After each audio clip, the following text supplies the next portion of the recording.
Deal. Well, welcome to the Snapchatters podcast. This is episode 5, and I'm super blessed because Sean Ayala is here as a guest, and I'm just wicked excited to bring him here.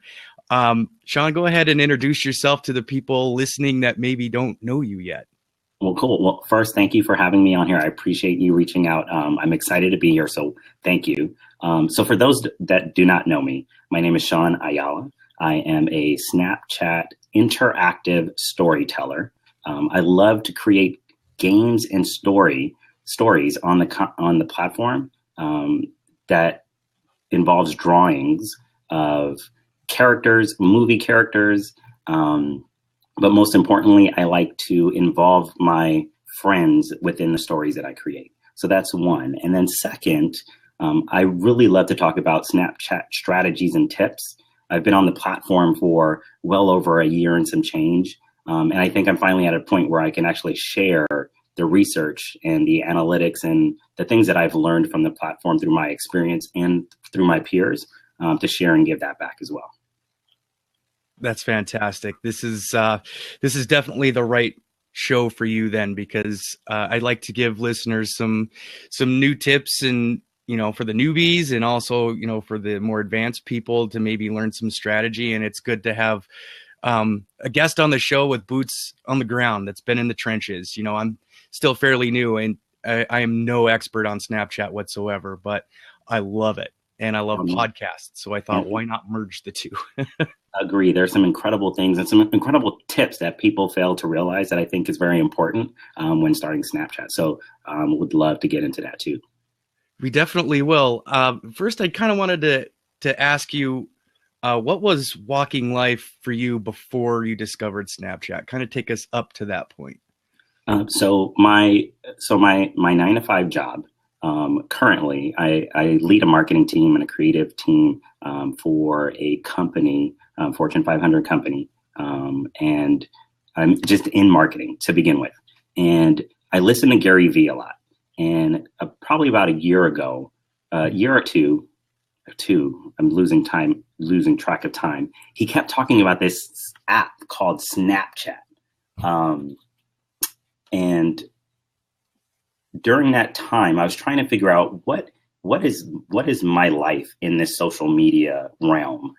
So I was trying to figure out, how do I use Facebook? How do I use Instagram? And I could never really figure out a way of bringing what I enjoy to do on those platforms. So I struggled with that for years. So I was really trying to find my life in the social media around telling the story around social media, and I just couldn't figure that out. So that's where I was before Snapchat came. So you heard about Snapchat from Gary Vee. What was it like the first time you downloaded it? What was your first impression? Kind of walk us through your discovery. So Gary Vee kept talking about this app, Snapchat, and it was him that made me download it. So I downloaded it, and I said, hey, maybe this is the app for me that I can try and figure out and talk about and help people understand it. When I started it, I completely hated it. I could not figure it out. It was one of those apps where, for me, I'm used to a newsfeed. Where in the world is my newsfeed? I couldn't find that. 2, where can I discover people to follow people to grow a following? There's just no way of doing that. And once I saw that roadblock, because I didn't want to add people through my phone list, because at the time, Snapchat wasn't really the place to be on. There was all this negative stuff happening around the app. And I didn't want to force that on my contact list within my phone. So I gave that up. And I said, I'm not playing with this again. So I kept following Gary Vee, because the things I do here on my 9-to-5 job is entrepreneurial. And I love listening to him. And he just kept talking about Snapchat. He's saying, guys, you got to get on it. You got to get on it. You got to get on it. And one day he said something that sparked a greater interest in the app for me. And he said, the people who are doing Snapchat right today are taking their images and their videos and they're doodling on them. And when he said doodle, I said, I said, you can doodle on images? I got to get back to this app and see what that's about. So I opened it up and I said, wow, there's a color palette here. And growing up as a kid, I used to enjoy drawing comic strips and cartoon characters and all these things that little kids love to do. I always wanted to be an animator. And the moment I saw the opportunity there, I said, I can figure this out.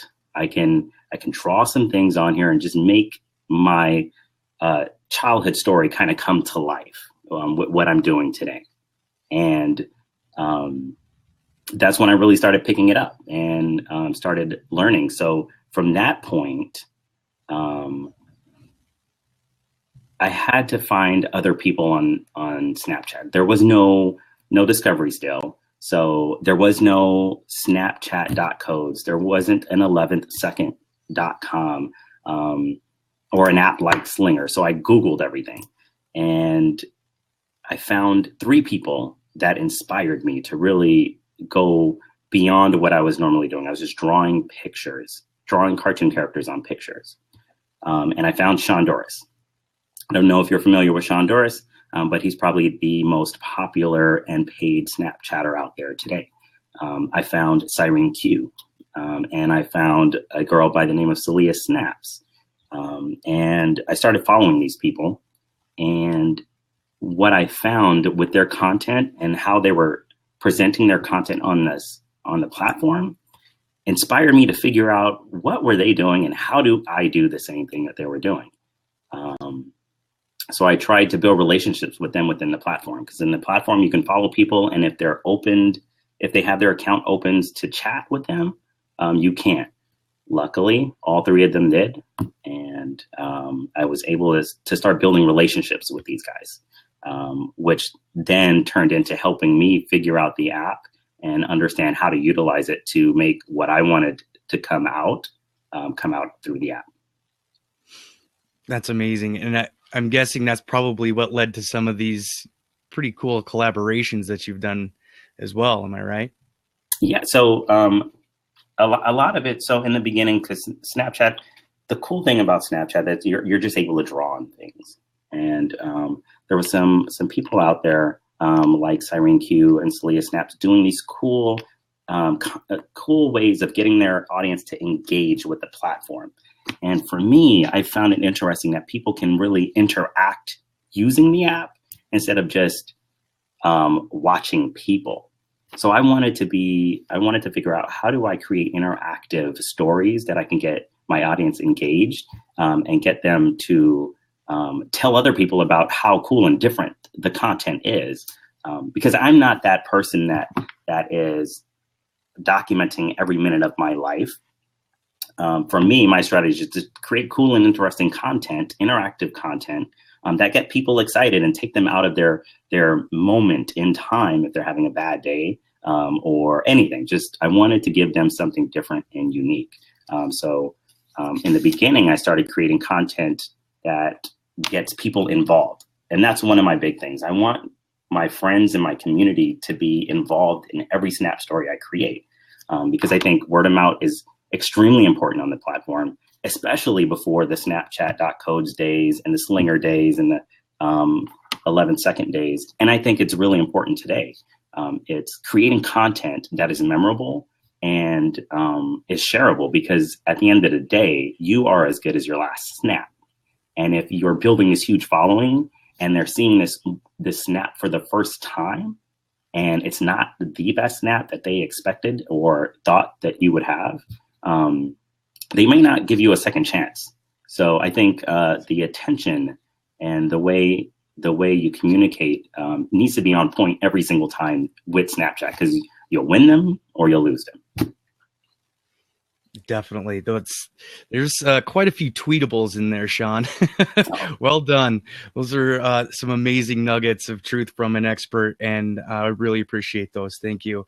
I have a quick question for you, specifically about how you're doing your stories and the device that you're using. I have a iPhone 4S, and really fat thumbs.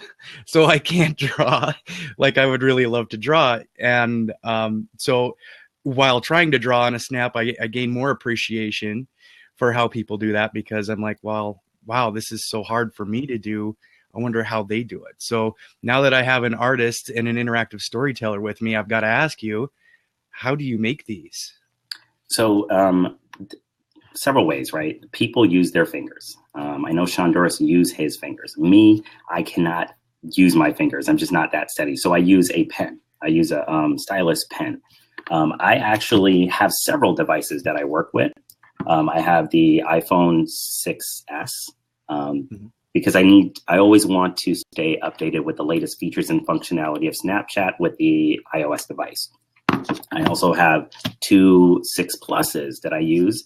For me, I like bigger the screen. It allows me to really get into detail, although it is challenging. But some of these snaps and could take up to an hour plus to do. So it's really time consuming to create these things. But it's a lot of patience and time. So I dedicate a lot of time to it. It's really spending the time to create each snap to tell that story, right? So sure. And one step further, and if it's an industry secret, that's totally fine. But how do you get your music to play so seamlessly from scene to scene? That is a painful trick that involves a lot of patience and trying to get the seconds right before you think the next one will come. So I've done a lot of re-snaps trying to make sure that happens. So it's a challenge. It's just something you got to play with and kind of figure out. I've been doing it for a while, so I kind of like now know when I need to press that play button and then hit the record on the Snapchat all at the same time to make that happen. So wow. So practice makes perfect there. Yeah, and I think too, and it's not an industry secret at all. It's just you got to use multiple devices if you really want to tell an interesting story, because you want to take pictures of pictures to get your audience on the platform, to sync up music, because you can play music on this device and get it recorded on this device, and vice versa. So I think multiple devices come in handy sometimes, especially with Snapchat, if you're trying to take it up another level. That's so cool. So thank you for answering those for me personally. You've cleared some questions from my head, like, gosh, how does he do it? So the stories you're telling, I connect with for several reasons. One, because they're well told and they're well drawn, they're well thought out, they're interactive. I get to play along with the story, and that's so cool. And I know that's what speaks to probably all of your fans. But how do you get the inspiration for that story? Do you kind of go back to your childhood and be like, oh, Scooby-Doo, let's do something about that? You know what I mean? Like, do you just kind of let it pop into your head and go with it organically? A lot of it is organically. There are times where, so lately, a lot of my inspiration, probably the last few months ago, has been from just movies. So when I created the Donkey Kong game on Snapchat and the Pac-Man game on Snapchat, that was all inspired by the Pixels movie. That was so cool. So those were in the moment kind of thing. And all the other ones is just, what would be a cool story to tell? I always like to get characters in my drawings. So I kind of figure out or try to think about what's relevant, what will people connect with, and then just make it happen. So I really don't have a plan when it comes to it. So like last night, Gary Vee was on Snapchat answering a bunch of people's questions, and he inspired me to quickly create. So my next Snapchat story that will be coming up that I'll probably start drawing and doing tomorrow, I don't know, will be inspired by him. It's going to be a jab, jab, jab, right hook type of story featuring Mike Tyson. And I'm going to have you knock out Mike Tyson with Gary Vee in it. So I think that's going to be an incredible story to put together. And I'm excited to see if Gary Vee is going to really take a moment to look at it. He said he will, but it was inspired by him. So I think stuff like that is all in the moment inspiration for me.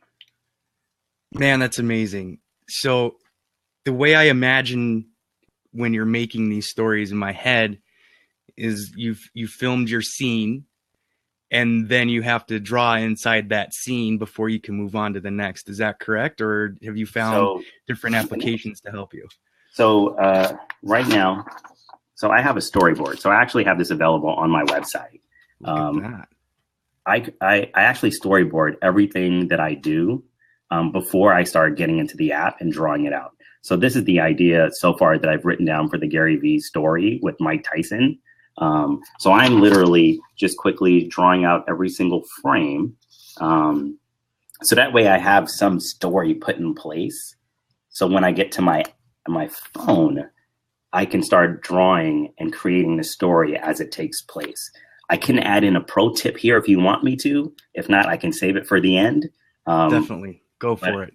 So then the next question is, so I have like, how do I do this all? Right. And a lot of people kind of wonder like, man, it's instant when it happens. One of the pro tips that I figured, and I've done a lot of testing around, is if you turn the Wi-Fi off on Snapchat and you turn on your plane mode, you start creating your snaps. You open up Snapchat, you start creating it, you start adding it to your story.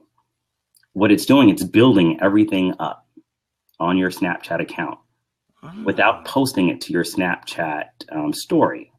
So once you have everything set and you're good with it, you turn on your Wi-Fi, you turn off your airplane mode, and everything will be seamlessly thrown onto the Snapchat story. So that way you have a consistent story. The one thing I love about this one, which I think a lot of marketers, brands, and individuals will probably get a kick out of, is that it increases your intention rate. So instead of me submitting a snap every single, one moment, and then it takes me another hour to create another snap, takes another 30 minutes, people are then seeing it in 30-minute increments, 20 minutes, right, however long I'm getting it done. This time they get it all in one sequential order, and it's instant. So when they are watching it, the retention rate is kept throughout the entire scene instead of you struggling to try and get back up into the news feed. So I think that is one pro tip that I think a lot of people will get excited around. I'm actually writing a blog post on that today too. So I figured I'd give that to you first. I think that's an incredible tip that I think a lot of people can take advantage of when telling their stories, a concise story, a beginning and an end story. So. Love it. Awesome. That is so good. Sean, I love it. I can't even tell you how much I love it right now. Well done. I hope it made sense. It does. It totally does. Because so last week, I was really inspired by the Winter Classic, right? So I'm right to the bone hockey guy. I played, I coached, I've been in the front office, like in my previous life before the whole social media agency thing. I was a hockey coach. I was a GM, and it's just in my blood. So getting outside and playing on the pond is just something that I did as a kid, and I loved it. And when the Winter Classic comes on, the National Hockey League puts on an outdoor game every year called the Winter Classic. It's the first game on NBC of the year. And I was like, man, I got to go out and skate. I just got to go do it. So I started snapping the story. I go out to my car and I grab my skates, and they're cold. So I bring them in to get them warmed up. And, then I'm telling a story about, basically like this, talking about how hockey's been a part of my life, as I walk into the rink, and then I get out on the ice and I show all the skaters, and, I take you along as on a line rush as we're moving up towards the goal, and outside, beautiful day, not a cloud in the sky. I mean, it was an awesome thing, but it went up every 15, 20, 30 minutes. And I was like, man, I wish I could just put it all out there at once. And it didn't even occur to me to turn that off. Like that's an aha moment. So thank you so much. No problem. I mean, it's very useful. The only con to that approach is that it still timestamp the moment you post it. So if it was an hour later, like the next snap will vanish an hour later. So later on, when that snap finishes, it will finish the time that you input it. Originally did it, but the moment that people see it on Snapchat will be instant. That makes sense. Okay. So the app knows and remembers. It's like a That's time. timestamp kind of. Yeah, it's Okay. just when everyone Very good. really gets to see it. Sure. So we've served a amazing tip to some more seasoned Snapchat users, but I know that there are some beginner users that listen to the show. And what kind of beginning tips would you give to somebody that's just downloaded it, maybe put a story out there once and doesn't quite know much beyond that? Cool. So I love actionable to do here. Actionable to dos here. So I'm going to try give some actionable to dos. So I got 3 of them for you. Perfect. So the first one, which I think is the most important one that a lot of people fail to realize, is to change your as you appear name in Snapchat. Does that make sense? So when you go into your settings and your name of how you appear to other Snapchatters does not match your username, you may have a potential of mixing up how people see and remember you as. The one thing you want to keep in mind is that Snapchat does not search names, it search usernames. So if you created this incredible story and everyone is talking about what Brad created, and they then post on their Snapchat account, go check out Brad. Or they're telling someone in their office, you got to check out Brad's story. Well, people are going to search up Brad. They don't understand that Brad's real username is probably Brad5468. And that's how people are seeing you. So that name that is being shown is shown 100% of the time on Snapchat, not your username. So that is one of the first important tips I think should be changed immediately, because what also happens is once you change that, say you've added 100 people, you change that 100 people in, Snapchat does not change that name for the previous 100 people that added you. It changes it for every person who adds you later on. So it is your brand. The name you put on Snapchat that is seen 100% of the time is your brand, and you want to make sure it matches your username. Make sense? Hopefully. It does. It does. So if I'm understanding you correctly, so I'm Next Gen Bizman on Snapchat.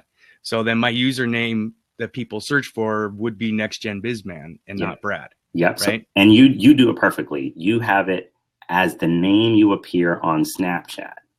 And luckily it's not your name, Brad. Right. So, right. But if it was, then people will associate your snaps and remember your great snaps as Brad O, right? And then if someone's new searching you out, they're going to search Brad O because they never see the Next Gen Bizman username in Snapchat. Gotcha. So that would be number 1. Fantastic. That is great. Thank you. So the second one I would suggest is to remember that Snapchat isn't Facebook. It isn't Twitter. It isn't Instagram. So you can't take the content that you're creating there and figure out how to repurpose it for Snapchat. The one thing I love about Snapchat is that it forces brands, marketers, and individuals to create content that is native to the platform. So you have to really figure out how to utilize the tools within the platform to create Snapchat content. Because it's a different beast. It is different than Twitter, Facebook, etc. So for that one, I think what I would recommend as an actionable to do here is to follow and find the right people to understand how to use the platform. And what I mean by that is I love the big brands on Snapchat. I love the Apple. I love Taco Bell. But the people who are doing it right and has always been doing it right are the Snapchat influencers. And oh, by the way, these brands are learning from the Snapchat influencers because they know how to engage with their audience. They know how to tell stories to that target audience that is on Snapchat that not a lot of people understand how to do. And I think by understanding the platform first will give you some insight on how to communicate and how to tell that story without having to copy your Twitter, Facebook, Instagram posts. So I hope that one makes sense. So Definitely. I guess the actionable to do here really is follow Shonduras, follow Cyrene Q, follow YSMX, follow Celia Snaps, follow me. Although you don't have to follow me. But I think it should be a requirement. following these people will definitely give you some insight on how to use the app. And then you take some of those ideas and you tweak it to you and how you want your brand to be positioned on Snapchat. And if you want to hire one of those influencers, that's an option too. Yeah, that's great. So that's number 2. Any questions, Okay. comments there? You think that's good? No, I think we're good. I think one, the username should match the as you appear name. As you appear name. There we go. Should match your username. Yep. And second, to follow the right people like you and Shonduras and Cyrene Q and people that tell stories and influencers to get an idea for the look and feel of how to put one together. Just so that you're different. Right. Exactly. Yep. And then you're differentiating between your content on Snapchat versus the Twitters and the Facebooks and everything else. Like it's a completely separate gig. Right. Yes. So cool. We don't want to pull our Facebook stuff and put it into Snapchat just because we can't. Yeah. We want to be native and original. Cool. So then the third one for new users, and I know this is recent. It's the Slinger app. I really think that this app provides something different and unique that I wish Snapchat did. So for those who don't know what the Slinger app is, it is a app that allows you to post or upload vertical video content. So whether that be Snapchat content, whether that be Periscope content, it will allow you to put vertical video in there. And the cool thing I like about this app is that you are able to be discovered depending on your stories. So it allows the ability to be discovered and the ability to be shared. And one of the exciting things that are happening now since the app just got released is that there's this flood of Snapchat users that are hopping on the account. And we are inviting all our fans and followers and friends, I call them friends, to be on this app. If you are a content creator or you're new and you have some great stuff, this is the place to post that stuff now, because you might get an opportunity to be seen where you can't be seen on Snapchat unless it's all word of mouth. So that's the 3. I'm loving Slinger. I mean, I know we talked before we hit the record button about what Slinger has done for me. And I think, at first it was kind of pitched to me as, hey, it's a great way to go and save your Snapchat stories, which it totally is. Mm-hmm. But what I found after using it was that, now I'm able to kind of get some context behind the new people that I'm following. Like I get to see their stories that I missed before I started following them and before we became friends. And that's a really cool feeling. You're like, oh, wow, that was amazing. Of course, Pac-Man, that makes sense. I want to play this really bad. And of course, while I'm watching it on the app, I'm like tapping the screen because I'm used to it. But I love it. I think Slinger is so important for Snapchatters to use and to get out there, just like you said. Yeah, I agree. It adds a whole new dimension to Snapchat. So I really believe it is a complement. Slinger is a complement to Snapchat. It works hand in hand. It's not a replacement. Although people will say Snapchat is about 24 hours. It's about disappearing content.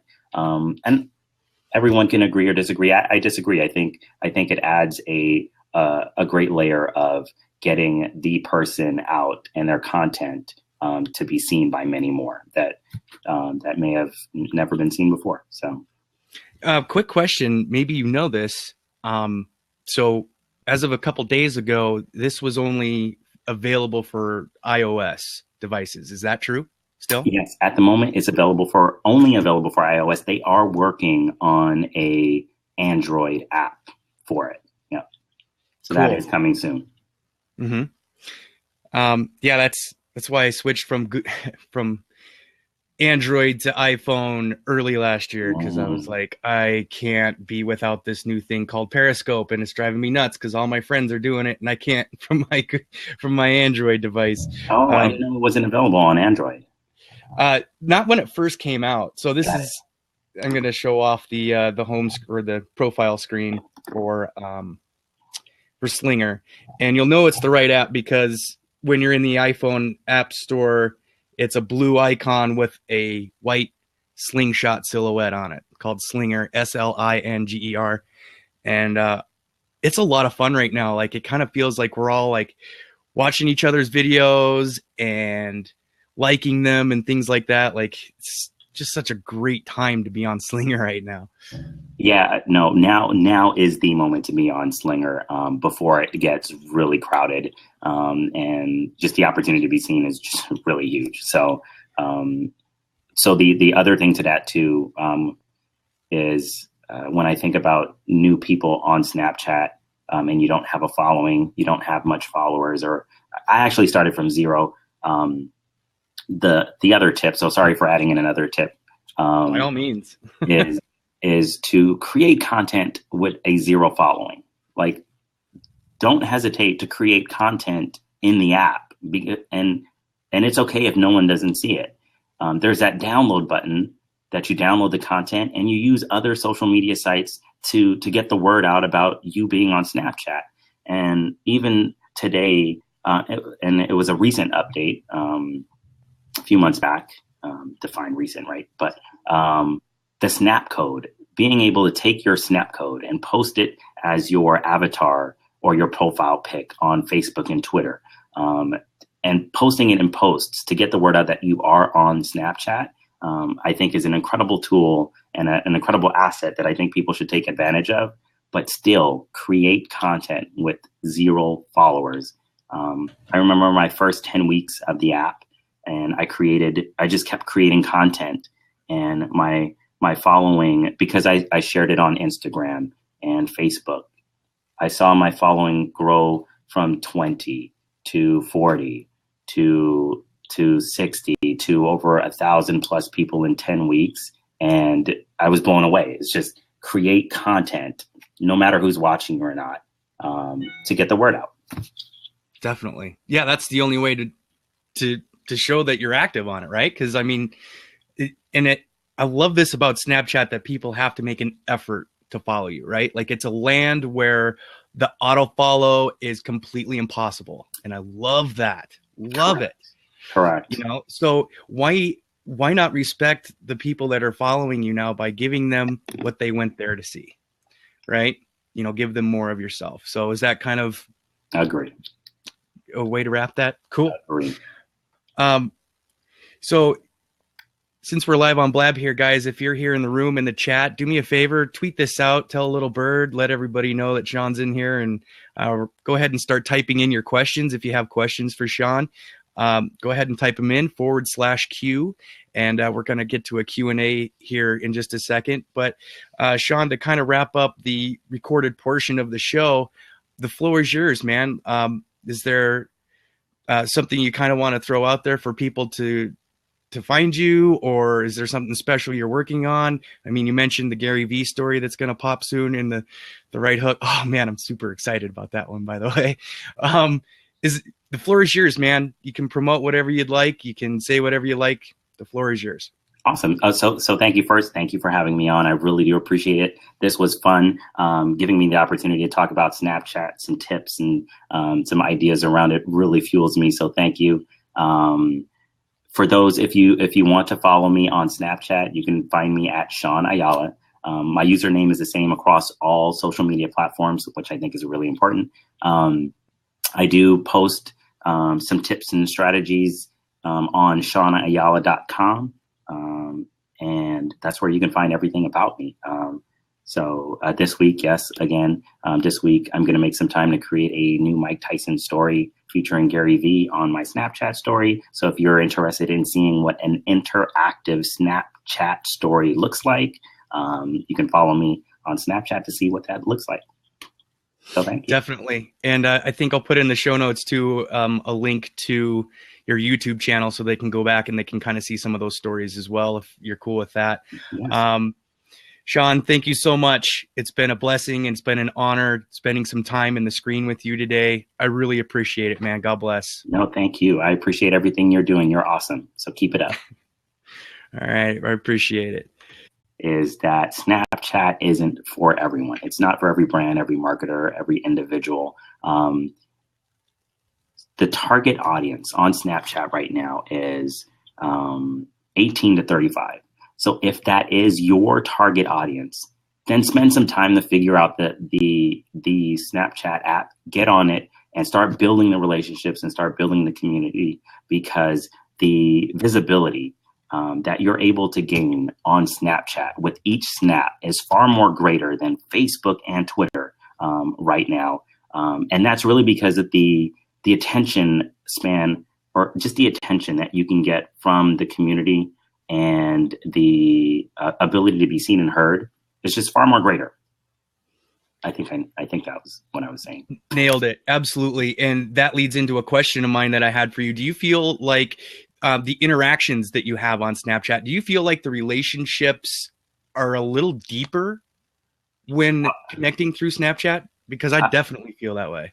Yeah, I agree. I mean, when I have a call to action in my Snapchat, it is again far more greater than a call to action on Facebook, a call to action on Twitter. And I mean, when I do reply back to my friends on Snapchat, some of them really get excited because not a lot of people take the time to reply back to their friends on Snapchat. Exactly. And I think that is one important key to building a relationship on Snapchat, because at the end of the day, they have a bunch of people that they are following in their newsfeed, and you are in competition with everyone else in that newsfeed. If you aren't, one, creative and or telling an incredible story, and two,